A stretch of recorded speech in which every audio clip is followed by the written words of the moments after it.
कृष्ण बलदेव नंदे यशोदा मैया की जय। परम आराध्यतम पतित पावन परम करुणामय विष्णुपाद परमहंस 108 श्री श्रीमद् भक्ति वल्लभ तीर्थ गोस्वामी गुरु महाराज की जय। पतित पावन परम करुणामय विष्णुपाद 108 श्री श्रीमद् भक्ति दयित माधव गोस्वामी महाराज की जय। परम करुणामय नित्य लीला विष्णुपाद भक्ति सिद्धांत सरस्वती गोस्वामी ठाकुर प्रभुपाद की जय। गुरुपान गुरुवर्ग वृंद की जय। पंच तत्वात्मक गौर हरि की जय। तुलसी महारानी की जय। भक्ति देवी की जय। भक्तों नरसिंह भगवान की जय। नमाचार्य हरिदास ठाकुर की जय। जय धर्म की जय। समागत भक्त वृंद की जय। गौर प्रेमानंदे हरि हरि बोल।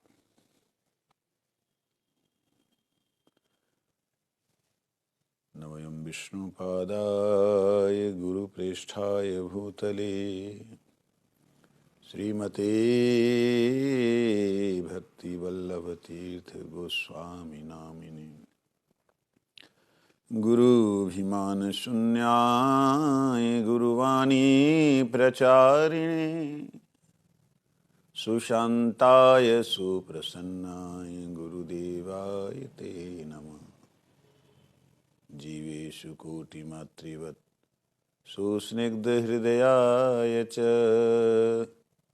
सत्तीर्थ सख्य छत्राय प्रणतार्थ प्रदायिने तृणादपि सुनिचेन श्लोकस्य चैव मूर्तये श्रीराधिका पल्लदासी रूपिणे गुरुवे नमः।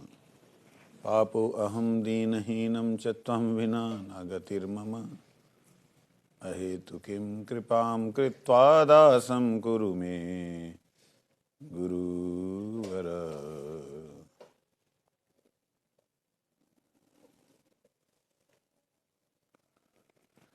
आइए श्रवण करें 32वां अध्याय।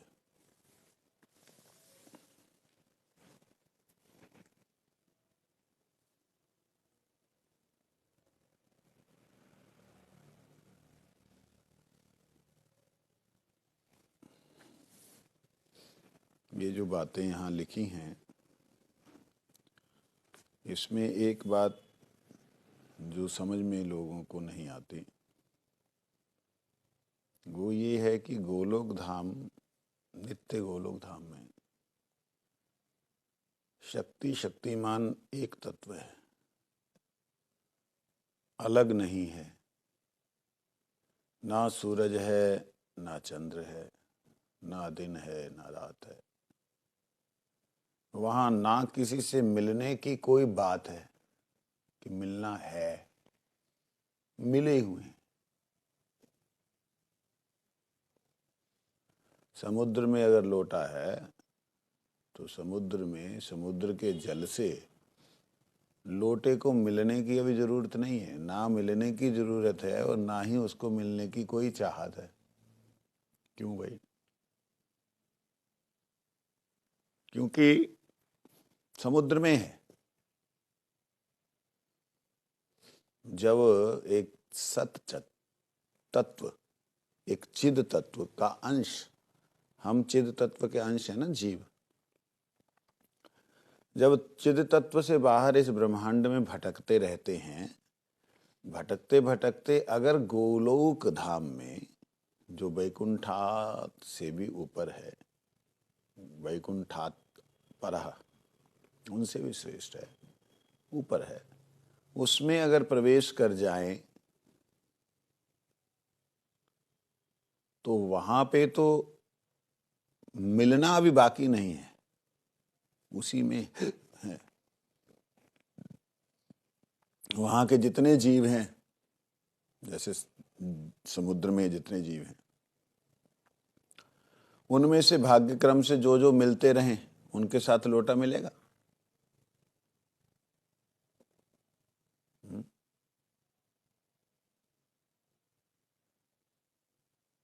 गोलोक धाम में प्रवेश करने के बाद में जहां पे शब्द भी स्थूल हो जाए, जो जगत ही पूर्ण भावमय हो, चिन्मय होने का मतलब जड़ ऐसा नहीं। आप जैसे चिंतन करते हैं वो चिंतन भी प्रैक्टिकली आपको दिखाई देने वाला हो, चिंतन ही स्वरूप हो, मतलब उसमें ऐसा स्थूल रूप ना हो। कुछ समझ में आ रहा है? नहीं महाराज जी, चिंतन ही अगर स्वरूप होगा, रूप तो होगा ना। कहते जो रूप है ना वो जड़ नहीं है। कैसा है? जैसे आपने अचानक से कोई स्वप्न देखा, तो स्वप्न वाला जैसा रूप है वैसा रूप, तो वो रूप है कि नहीं है स्वप्न वाला? नहीं नहीं, वो तो ख्याल है, ख्याल का आकार है ना, तभी तो सुख दुख ये सब अनुभव होता है। हुँ? आनंद का अनुभव होता है, निरानंद विरह का आनंद दुख होता है। तो इस प्रकार से जो उदाहरण गंदा है ये स्वप्न वाला, क्योंकि ये स्वप्न वाला उदाहरण चैतन्य जगत के चिन्मय तत्वों को प्रकट नहीं करता। तो वहां पर गोलोक धाम में ये सारा कुछ कोई चक्कर नहीं है कि कन्हैया को याद कर रहे हैं, अभी आवेगो, ये देखियो गोधूली हो रही है, ये सब वहां पे कोई चक्कर नहीं। तो फिर वहां क्या होता है? वहां कैसी लीला है? उनकी लीला दिव्य है, अनंत है, अपार है।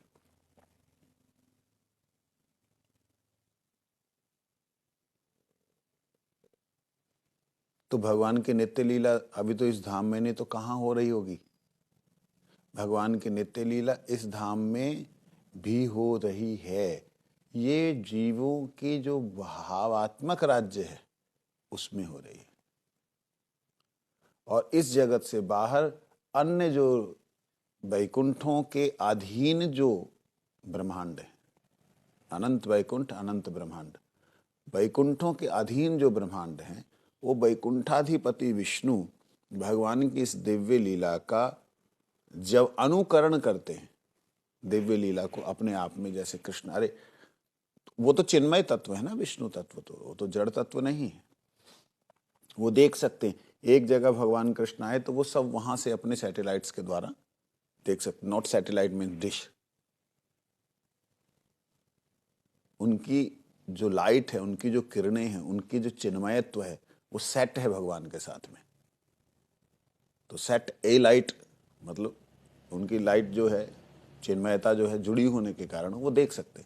तो देखने से अपने धाम में भी विष्णु भगवान वैकुंठाधिपति उनकी तरह लीला करते हैं, रास लीला करना, मतलब ये सब क्रियाएं करते हैं, परंतु परफेक्शन नहीं होती हैं। आखिर ऐश्वर्य भाव है ना, तो बाकी अधीन तत्व हैं, उनकी स्वतंत्रता, जो अधीन तत्व है, जो जीव तत्व है, जहाँ उनके परिकर तत्व हैं, उनमें अधीनता का भाव रहता है, स्वतंत्रता का नहीं रहता, जिसके कारण वह श्री कृष्ण को आमंत्रण देते हैं। कैसे आमंत्रण देते हैं? जैसे मान लो हमारे चार मुख वाले ब्रह्मा की पृथ्वी पे भगवान आए, तो वह सारे विष्णु जो हैं भगवान की लीला में थोड़ी देर के लिए कभी कभी पार्टिसिपेट करते हैं। कैसे करते? एक उदाहरण देने के लिए समझा रहा हूं, हमेशा यही उदाहरण नहीं लगेगा। जैसे ब्रह्मा जी ने ब्रह्म विमोहन लीला के समय में वो कृष्ण के सब छोटे छोटे ग्वाल बालों को हरण कर लिया। कृष्ण 8 साल से छोटे हैं, अभी 5-6 साल के हैं। इतनी अवस्था में छोटे छोटे बच्चे खेल रहे, उनके बछड़ों को चोरी करके ले गए, और तो वापस आए तो देखा सारे ग्वाल बाल नहीं है, रोने लग गए। ये जो बाल लीला है ना, बाल हट जो है, ये विष्णु भगवान देख करके मोहित हो जाते हैं, कहते हाय, ऐसा तो हम कर ही नहीं सकते, तो लेकिन आनंद कैसे ले में? तो भगवान उनको थोड़ी देर के लिए गोप बना लेते हैं। कैसे बना लेते हैं? 1 साल ब्रह्मा जी का 1 मिनट, 1 पल देवताओं का समझो, देवताओं का 1 दिन ब्रह्मा जी के लिए 1 पल समझो, कुछ भी समझो। तो देवताओं का 1 दिन हमारा 1 वर्ष बीत जाता है। तो वह उतना समय जो है भगवान विष्णु को यहां पे आने पे वो एक समय लगता है, वहां पे नहीं लगेगा, यहां आने से लगेगा। समय लग रही? तो जब यहाँ वो सारे विष्णु उनमें प्रवेश कर जाते हैं, सारे ग्वाल बाल और बछड़े वही होते हैं विष्णु, हैं, तब उन लोगों को भगवान से इच्छा होती, प्रभु आप कभी हमारे यहाँ भी आओ, ये लीला हमारे यहाँ भी करो। तो जो आतुर और आर्त भाव में प्रीति से भगवान को निमंत्रण करते हैं, तो भगवान उनके ब्रह्मांड में, जैसे हमारा पृथ्वी लोक है, ऐसे उनके ब्रह्मांड में कोई और शब्द के द्वारा लोक होगा, पृथ्वी लोक, भूलोक, और शब्द हो सकता है।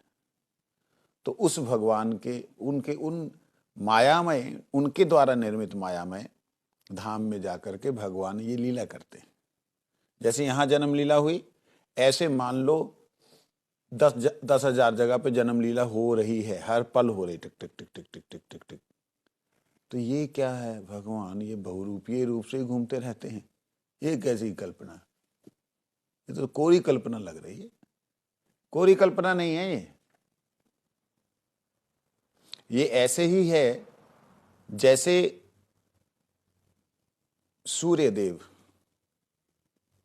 जैसे सूर्यदेव नित्य निरंतर वर्तमान काल में हैं। वो, उनके लिए अभी उदय होना है, अभी अस्त होना है, अभी इसके पीछे जाना है, इसके सामने आना, ऐसा कुछ नहीं, नित्य निरंतर है। लेकिन पृथ्वी का जो भूभाग जो है उनके सामने आता जाता है, वो प्रकाशमान होता जाता है, जो पीछे जाता जाता है वो अंधकार में होता जाता है। तो भगवान की जन्मलीला जो नित्य एक जगह पे हुई, वही दूसरी जगह हो रही, वही तीसरी जगह हो रही, और आगे की जो लीला है भगवान की, बाल लीला, कुमार लीला, कैशोर लीला, वो जैसे सूर्य का चढ़ना और उतरना जैसे होता है ना, इस प्रकार से उधर इन लोगों को लग रहा है चढ़ रहे उतर रहे, उधर से लीला एक जैसी वर्तमान में।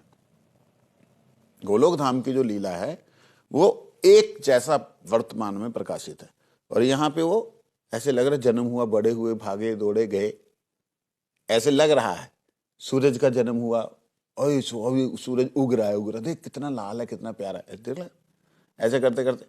तो जिस प्रकार से इस संसार में हमको लगता है सूर्य उदय और अस्त हो रहा है, उसी प्रकार से वैकुंठों के अधीन, वैकुंठों के द्वारा निर्मित जो उन लोगों के ब्रह्मांड हैं, उसमें भी वह उसी प्रकार से भगवान की लीला नित्य प्रकाशित होती।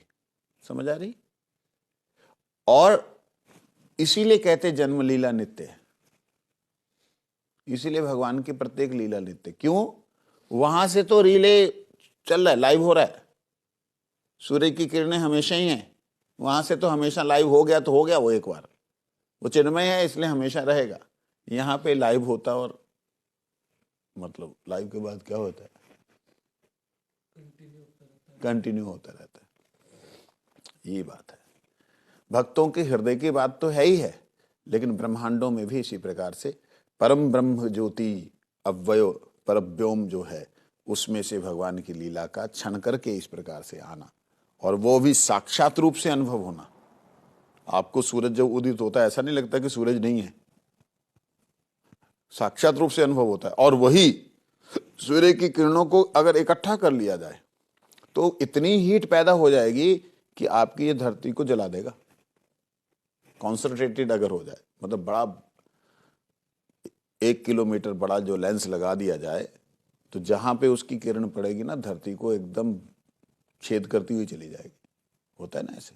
तो ऐसे ही भगवान विष्णु के द्वारा भगवान की वह गोलोक धाम की लीला, क्योंकि भगवान विष्णु कॉन्संट्रेटेड विस्तृत तो है ही है, विश्वम व्याप्ति थी विष्णु, परंतु वो कॉन्संट्रेटेड फॉर्म है किसकी? परब्रह्म की। तो उनके द्वारा उस लीला का फिर जब प्रकाश होता है, तो वह विष्णु अपने अपने ब्रह्मांड में कृष्ण की तरह प्रकट होते हैं, और कृष्ण उनकी लीला को सुन करके, कुछ कुछ विचित्रता हर वैकुंठ में, हर वैकुंठ के अधीन ब्रह्मांड में होती, कुछ कुछ विचित्रता, उसको सुन करके गोलोक धाम में भगवान आनंदित होते हैं। अच्छा, क्योंकि हर जगह विचित्रता है, तो किसी एक ब्रह्मांड की लीला को भगवान वहां स्निग्ध कंठ और मधुकंठ से सुनते हैं, और जैसे वो सुनते हैं उन्हें ऐसा नहीं लगता कि उस ब्रह्मांड में हो रहा है तो जहां उस ब्रह्मांड में हो रहा है, उनको वहां की लीला उसी समय जो है नित्य अनुभव होती है। मतलब वहां पे कोई दिन रात वाली बात वहां तो है नहीं, लेकिन उनको ऐसा अनुभव होता है कि वो भगवान विष्णु के साथ में, अपनी शक्ति के साथ में, उनसे मिली हुई अवस्था में आनंद प्राप्त करते हो। ऐसे ही उनके परिकर गण में। कुछ समझ आया? समझा सकते हो? जो महाराज जी विष्णु जी हैं, वो जैसे उनकी इच्छा होती है, जो ठाकुर जी की जो लीला है, वो महाराज जी जैसे अनंत ब्रह्मांड जो है उनमें वो करते हैं वो होकर। तो जो ठाकुर जी हैं वो उनको गोलोक में, मतलब गोलोक में लीला नहीं होती, वो ब्रह्मांडों में लीला होती है। उसको देखकर ठाकुर जी आनंदित होते हैं, जो मतलब लीलाएं वहाँ पर हो रही है ब्रह्मांड में। समझने के लिए है थोड़ी सी बात। इसको अब दूसरे ढंग से थोड़ा देखें। जितना डाटा है वो सारे का सारा सुपर कंप्यूटर जो है, जो क्लाउड जिसको हम लोग बोलते हैं, सबका वहां पे स्टोर हो रहा है। समझ लगे? तो भगवान जो हैं अपने धाम में, गोलोक में, सब लोगों का डाटा जो है वो कलेक्ट होता रहता है। भगवान विष्णु जो हैं वो अपने अपने ब्रह्मांड के अधिपति होने के नाते वहाँ अपने अपने अनुसार से लीला करते हैं। उसके अंतर्गत, अब ध्यान देना, उसके अंतर्गत भगवान ने कुछ ऐसी लीला रची कि भाई हम तो एक तत्व हैं। समुद्र से लहरें उठी, समुद्र में विलीन, उठी विलीन। अरे लहरें समुद्र में, समुद्र की ही समुद्र से खेल रही हैं, इसमें तो कोई दूसरी बात हो ही नहीं सकती। नहीं, कुछ ऐसा करो, कोई विचित्रता हो। कैसे विचित्रता हो?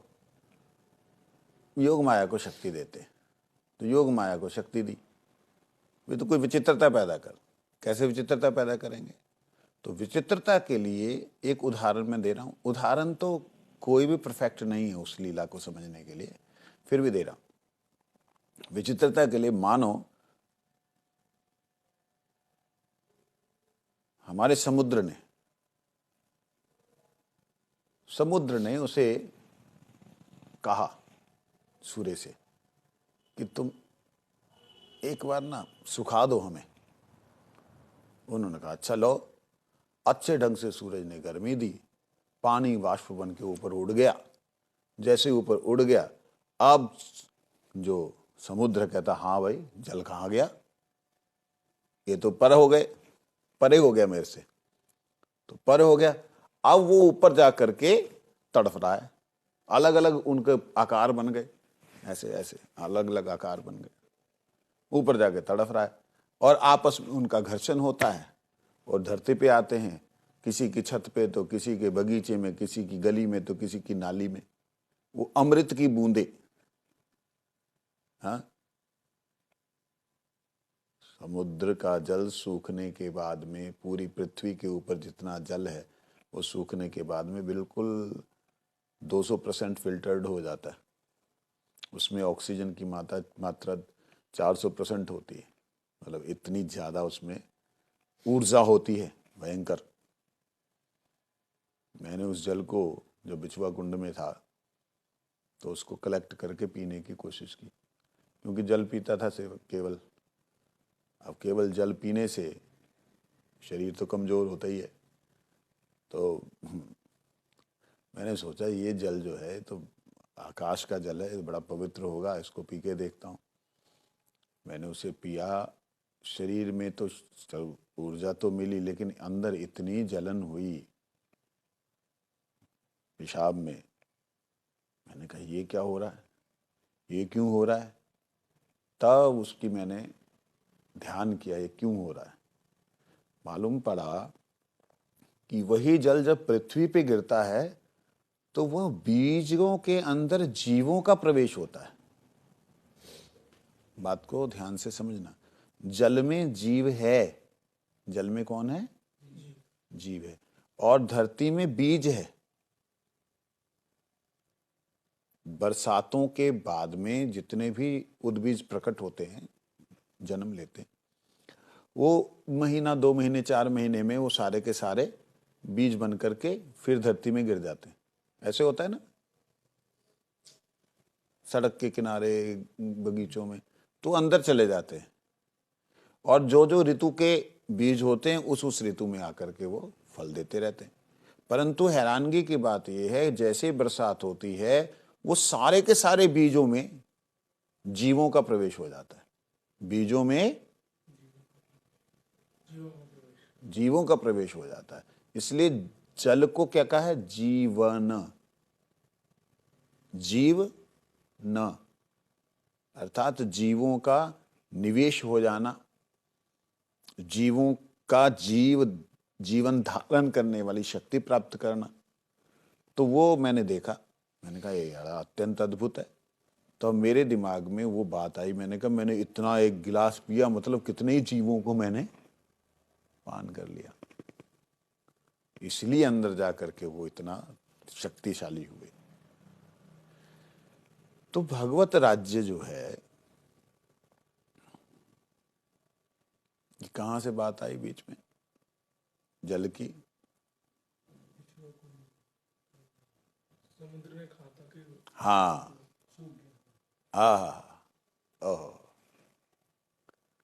देखिए विचित्रता। समुद्र का जल समुद्र से अलग गया, समुद्र में वह जीवों का जो स्थान है वो इतना दृढ़ नहीं है। आकाश में जाने के बाद में, ऑक्सीजन को विशेष ग्रहण करने के बाद में, जब वो पुनः समुद्र में आता है, कैसे नाली गली खेल खलिहानों से घूमता हुआ, कैसे वेग से भागता हुआ आता है। उन लोग को लगता है कि हम कहाँ पे चले गए, कहाँ उड़ गए थे, अब वापस आओ बोल करके वो सारे का सारा जल नदियों के रास्ते समुद्र की तरफ दौड़ता हुआ चलाता है। ये है पारकिया भाव। ये क्या है? भाव है। क्या है? यह है पारकिया भाव। पारकिया भाव को लोग दूसरे की स्त्री मत समझना। सारी शक्ति भगवान से है, भगवान में है, भगवान के द्वारा है, भगवान के लिए है ना। लेकिन उससे अलग होकर के, जैसे वो आकाश में उड़ गया, ऐसे अलग होकर के किसी का है, किसी के लिए है, किसी की है, ये भाव जब आ जाता है तब मिलने का जो उसके आनंद है ना, वो एक अलग तरह का होता है। मिलो, कैसे मिलेंगे? मिल नहीं सकते। ये भाव भगवान को अपनी ही शक्ति से जब लेने का हृदय में विचार आया, तब ये प्रकट हुआ भाव पारकिया। समझ आया? दूसरे की है स्त्री, ऐसा भाव आया। यहां शब्द स्त्रियों का प्रयोग, स्त्री शब्द प्रयोग किया, इसलिए मैंने ये शब्द प्रयोग किया, अन्यथा शक्ति ही बोलूंगा। दूसरे की स्त्री है, ऐसा भाव आया। और वो भाव में भगवान ने, अब मिलने की भगवान को इच्छा है संसार में, माया में। भगवान तो चाहे अंतःकरण में कभी भी प्रकट हो जाए, कभी भी भगवान जो कहीं भी प्रकट होकर मिल सकते हैं, उनको मिलने की ऐसी कोई बाधा ही नहीं। हाँ, उनको बाधा नहीं, लेकिन एक रसास्वादन के लिए ये लीला की जाती है। तो वो रसास्वादन में दिव्यता क्या होती है? जो स्वाति नक्षत्र आता है, स्वाति नक्षत्र जब आता है, तो वो स्वाति नक्षत्र के आने पर बरसात अगर हो जाए तो उसकी बूंदों में इतनी ताकत होती है, इतनी ताकत होती है कि वो सीप होती ना, सीप अगर उन बूंदों को पी ले तो मोती बन जाते हैं, जो सच्चे मोती होते हैं ऐसे बनते हैं। आपने कनक बेल देखी? जो अपने खेतों खलिहानों में वो जो पेड़ के ऊपर जो है पतली सी रस्सियों की तरह गोल्डन कलर की होती है, देखा है जाला सा? अरे यहाँ खूब होता है। जो पेड़ होते हैं ना, पेड़ों के ऊपर ऐसे पतली पतली धागे से लटके रहते हैं गोल्डन से कलर के। जानते हो उसकी जड़ नहीं होती? Parasite, parasite. होस्ट जो होते हैं पेड़ के ऊपर ऐसे रहते हैं। हाँ, पैरासाइट होस्ट, अंग्रेजी समझना। कनक बेल, उसको कनक बेल बोलते हैं, अमर बेल बोलते हैं, आकाश बेल बोलते हैं। तो वो स्वाति नक्षत्र की बूंद के द्वारा ही दोबारा जान आती उसमें। भाई देवी अगर वो सूख गई है कुछ समय बाद में, जब बहुत ज़्यादा गर्मी होती है वो सूख जाती है, एक तरह से मर जाती है बहुत ज़्यादा गर्मी में। उस समय जब बरसात होती है और स्पेशली स्वाति नक्षत्र में बरसात होती है तब उनमें प्राण आ जाते हैं। बात समझ आ रही? इसी प्रकार से भगवान से सारी शक्तियां निकल करके जब भगवान को प्राप्त करना चाहती हैं तो शांत दास्य साख्य वात्सल्य रूप से वो भगवान को प्राप्त करती हैं। लेकिन मधुर रूप में वह प्राप्त होती हैं ऐसे ही जैसे स्वाति नक्षत्र की बूंदें वह किसी तालाब में या समुद्र में पड़ रही हों। परंतु वही मधुर भाव जब परकिया के रूप में आता है तब वह सीप में मोती की तरह बन जाता है। बात समझ आई? नहीं समझे? ध्यान कहीं और है तुम्हारा, उधर मत देखो, इधर देखो, नहीं तो एकदम निकल जाएगी बातें।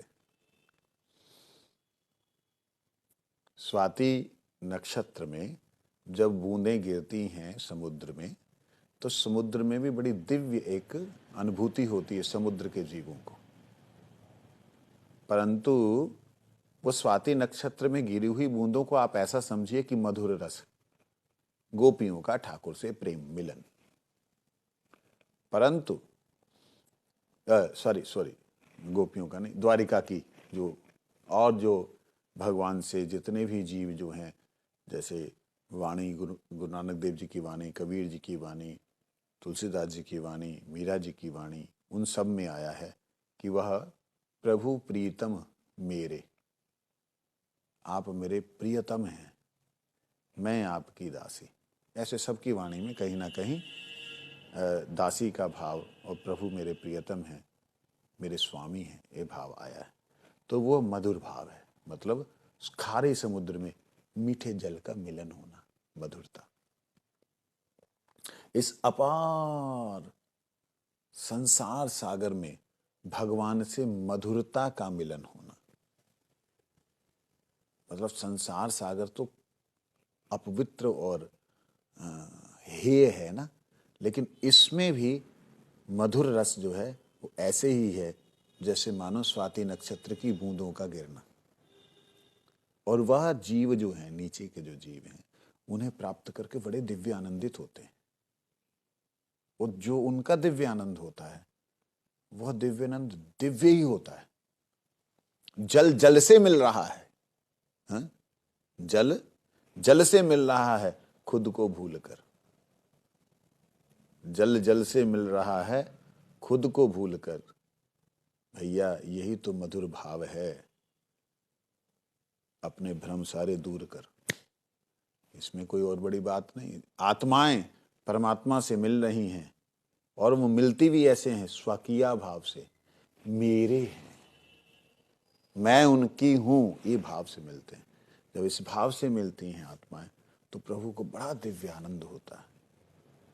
परंतु वह दिव्य आनंद और अतिरेक हो जाता है और विचित्र हो जाता है कि वही बूंदें, वही मधुर भाव जब सीप के मुंह में जाता है तो मोती बन जाता है। और वह मोती अर्थात वह भाव इतना दृढ़ हो जाता है कि वो पर किया, आया तो खुद का ही जल था लेकिन दूसरे के मुंह से आया तो वह मोती बन के दिखाई दे रहा है।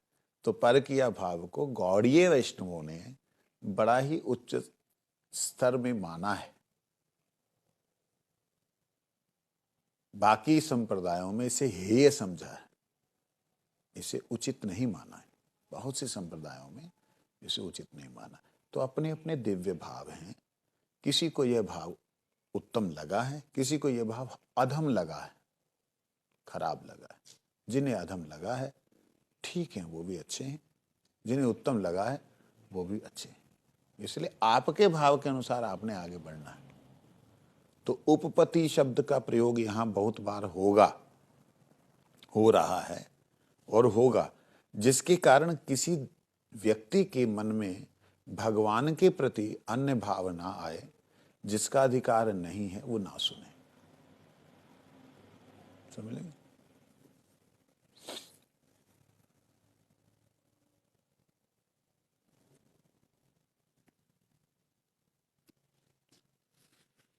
गोस्वामी जी ने उनको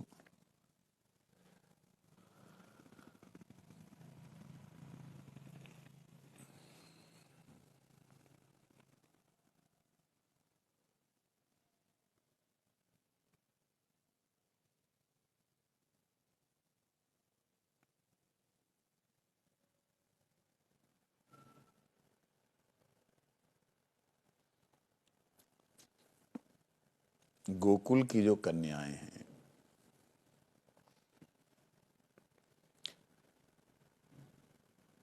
वो सारी कन्याएं भगवान कृष्ण को अपना इष्ट मानती हैं, अभिष्ट मानती हैं।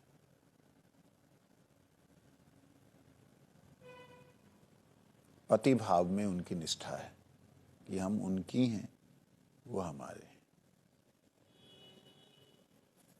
ये भाव उनका दिव्य है। किंतु योगमाया ने एक लीला की कि ब्रह्मा जी को मोहित करके सारे ग्वाल वालों को चोरी किया, और इसी के बीच में योगमाया के द्वारा कृष्ण को प्रेरित करके, शांडिल्य मुनि को प्रेरित करके सब कन्याओं का विवाह किससे करवा दिया? गोप ग्वालों से। वो गोप ग्वाले कौन थे?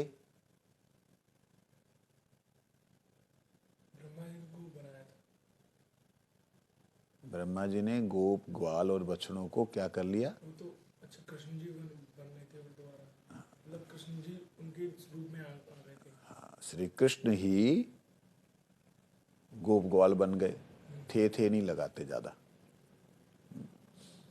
गोप ग्वाल बन गए। तो सारे गोप ग्वाले कौन हुए? कौन हुए? भगवान। शांडिल्य मुनि को प्रेरणा दी योगमाया ने कि ये समुचित समय है, श्रेष्ठ समय है कि तुम बच्चों का विवाह इनसे करवा दो, बाद में काल अच्छा नहीं है। ऋषि की वाणी है, भगवान की वाणी है, विवाह करवा दो। अब सबके विवाह होने लगे, जिसको बाल विवाह कहते हैं। क्या कहते हैं? बाल विवाह होने लगे। उनमें कुछ बड़े गोप थे जिनके विवाह हुए और बहुएं घर आ गईं। 1 वर्ष के अंदर विवाह भी हुआ और बहुएं घर आ गईं। विवाह किससे हुआ? भगवान जी से। लेकिन जैसे ही ब्रह्मा का विमोह नष्ट हुआ, उनका जो विमोहन था वो ठीक हो गया, और भगवान विष्णु निज निज धाम चले गए। अब सखा लोग आ गए, अर्थात कृष्ण जो हैं अपने सारे स्वरूपों को संवर्ण करके ओरिजिनल सखा आ गए। उन्होंने घर में देखा, घर की जो स्त्री है, जी कहाँ से आएगी? हे तू कौन? कहते अरे आओ। उसे भी लगे ये कौन, क्योंकि जो पहले जिसको उन्होंने देखा था उसमें कृष्ण का भाव दिखाई दे रहा था, कृष्ण ही हैं ऐसे उनको अनुभव हो रहा था। ये कौन है? तो यहां पे जो स्त्रियां हैं उनके हृदय में भी इससे को, अरे तुम्हारो ब्याह है गो, तुम जी अब क्या कर रही हो? विवाह हुआ, विवाह क्या होता है बालिकाओं को पता ही नहीं। समझ लगे? तो उन कन्याओं का पति भाव गोविंद से है। उन कन्याओं का पति भाव गोविंद से। वो सखाओं को बोलती तुम तो गोविंद ना है। और कौन गोविंद है? मैं ही तो गोविंद हूं, गैयन का पालन करूं मैं। तू कौन है? अरे मैं गोपी हूं। तो ठीक है, फलानी सखी ढिकानी सखी, तू हमारे यहां क्या कर रही? तो ये एक दिव्य भाव प्रकट हुआ एकांत में, और वही दिव्य भाव को जगत में पारकिया शब्द कहा गया है। वास्तविकता में उनका कोई पारकिया जो है पारकिया नहीं है, वह स्वकीय ही है, क्योंकि स्वयं कृष्ण से ही उनका जो है संबंध हुआ था, जो कि उस वक्त ऋषियों ने कराया। तो ये बात कह रहे हैं कि गांधर्व विवाह रीति से कृष्ण द्वारा स्वीकृत होने के कारण उनका सांप्रत अवस्था में अर्थात गोकुल लीला में स्वकीयत्व सिद्ध होता है। वो स्वकीय ही हैं, उनकी अपनी ही शक्तियां हैं। ये बात, प्रभु मैं धीरे धीरे बहुत कुछ जिज्ञासा करूंगा। प्रश्न करते हैं कौन? विजय कुमार। बहुत कुछ जिज्ञासा करूंगा, श्री उज्ज्वल नीलमणि के क्रमानुसार सब बातें समझने का प्रयत्न करूंगा। पहले नायक के संबंध में सब बातें समझ लूं। नायक 4 प्रकार के हैं, अनुकूल, दक्षिण, शठ और धृष्ट। इनमें से अनुकूल के संबंध में बताइए। जो अनुकूल नायक होते हैं, कहते हैं जो अन्य ललनाओं की स्पृहा छोड़कर केवल एक नायिका के प्रति अत्यंत आसक्त होते हैं, उन्हें अनुकूल नायक कहते हैं। श्री सीता देवी के प्रति श्री रामचंद्र और श्रीमती राधिका के प्रति श्री कृष्ण का भाव अनुकूल नायक का है, एक के प्रति अनन्यता। तो अच्छा, धीरोदत्त आदि, विजय पूछते हैं, धीरोदत्त आदि 4 प्रकार के नायकों के पृथक पृथक अनुकूल भावों का परिचय जानना चाहता हूं। कृपया धीरोदत्त अनुकूल नायक का लक्षण बताएं। धीरोदत्त अनुकूल नायक गंभीर, विनयी, समाशील, करुण, दृढ़व्रत, आत्म श्लाघा शून्य, गूढ़ गर्व एवं परम उदार होकर भी उन गुणों का परित्याग कर अपनी नायिकाओं के लिए अभिसार करते हैं। कहते हैं धीरोदात्त। धीरोदात्त जो धीर हैं, धीर का मतलब अधीर नहीं होते, किसी भी कार्य के लिए विचलित नहीं होते। ऐसे जो श्याम सुंदर धीर हैं, वो किसी वस्तु या किसी व्यक्ति या किसी गुण के प्रति अधीर नहीं हैं। कहते वह भी अपनी नायिका, नायिका मतलब कोई ऐसी ऐसी गोपी है जो कृष्ण को अत्यंत प्रेम करती है, परंतु चाहती है कि सारे जो उसके दिव्य गुण हैं, कौन कौन से? विनयी, समाशील, करुण, दृढ़व्रत, आत्मश्लाघा शून्य, अपने आप की प्रशंसा करने वाला नहीं हो, गूढ़ गर्व मतलब बड़ा ही गंभीर उसके अंदर जो है गर्व हो, और परम उदार होने पर भी सारे गुणों को त्याग कर, ये जितने गुण हैं उनको त्याग कर नायिका अर्थात वह गोपी चाहती जब है कि मेरे को इन सब गुणों के बिना तुम मिलो, तो भगवान उनको उनकी प्रसन्नता के लिए ऐसे ही मिलते। चंचल दिखाई दे, सारे होने के बाद भी भगवान का धीरोदत्त का ये भाव है। कहते धीर ललित। अनुकूल नायक का क्या लक्षण है? विजय जी पूछते हैं। गोपाल गुरु गोस्वामी कहते हैं धीर ललित वह है जिसके अंदर रसिकता, नवयौवन, परिहास, पटुता, निश्चिंतता आदि धीर ललित के गुण हैं। उसमें विच्छेद विहार लक्षण का संयोग होने से धीर ललित अनुकूल नायक होता है। धीर ललित जो है नायक, नायक मतलब इस संसार में भी ऐसे लोग हैं। नायक शब्द का मतलब होता है जो कुछ नाटक करने वाला है, अभिनय करने वाला, उसे नायक कहते हैं। तो कहते हैं धीर ललित नायक जो है उसके लक्षण हैं रसिकता, उसमें एक रस होता है, एक रस, मतलब बाकी रस नहीं होते। कहते हैं ये धीर ललित की ये खासियत है, एक रस होता है, जब जिससे मिलता है वो उसी रस में मिलता है। वो धीर ललित नव यौवन, एकदम नवीन युवक होता है। परिहास पटुता, मस्खरा होता है, मतलब क्या बोलते हैं उसको, जो हंसाते हैं, सबको हंसाते हैं, ऐसे क्या क्या बोलते हैं, कोई ना कोई कॉमेडियन। परिहास पटुता और निश्चिंत, वो चिंता नहीं, ये उसके गुण हैं। कहते इन्हीं गुणों के द्वारा अविच्छेद विहार, मतलब विच्छेद रहित, अविच्छेद विरह रहित विहार जो है, ये धीर ललित का, विरह रहित जो मिलन है, ये धीर ललित का जो है भाव है। ये अनुकूल नायक है। ठाकुर जी राधा रानी से नित्य नित्य मिले हुए, उसमें जो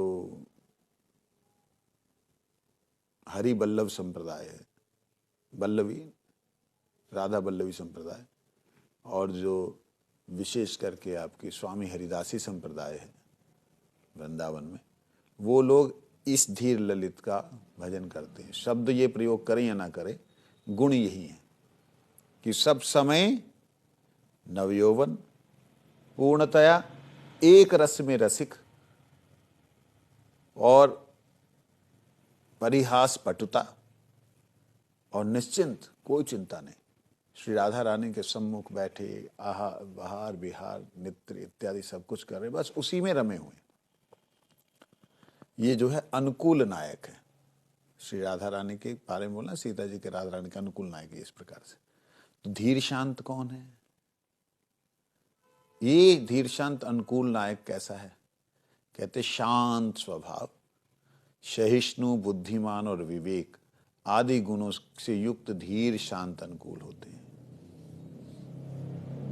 धीर शांत, एक तो धीर ललित हो गया, इसमें लालित्य है, इसमें थोड़ा सा नखरा है, थोड़ा ये, यही धीर ललित जो है धीर शांत भी है।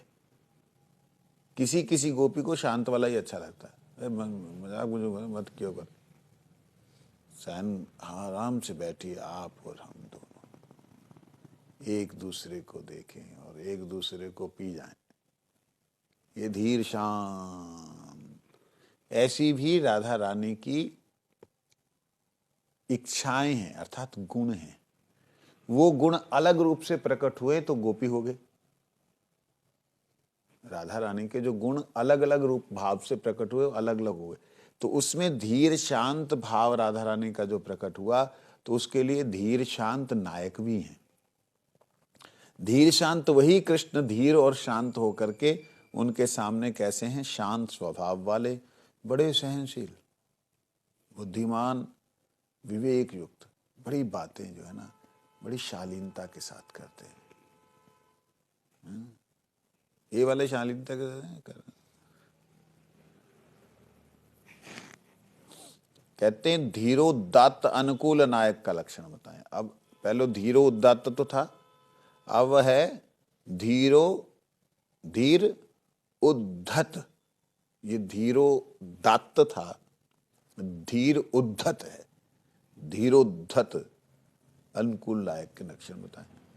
कहते ये थोड़ा सा धीर है लेकिन उद्धत है, उद्यमी है। इसका क्या है? कहते मत्सर, इसको जलन होती है? उसके पास जा, अब मैं तो ना मिल लो। ऐसी नायिकाएं हैं, ऐसी भी नायिकाएं हैं। अहंकारी होता है,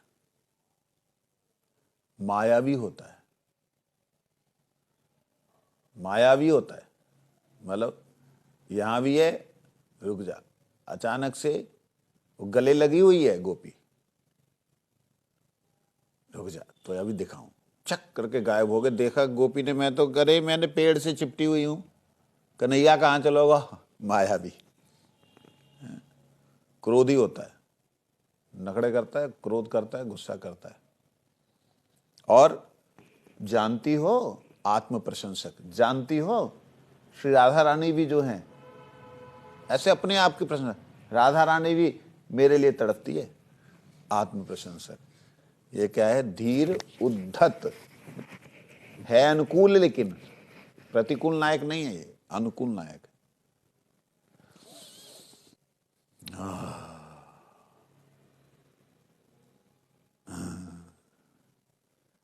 विजय कुमार पूछते हैं, अच्छा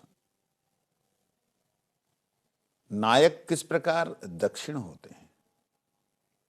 दक्षिण, देखिए आप लोग जितने लोग सुन रहे हैं, यदि आपके सामने ग्रंथ होगा ना, तो आप उस वक्त उस शब्द को सुन करके जब अर्थ समझेंगे तो आप लोगों को समझ में आएगा बड़े अच्छे ढंग से।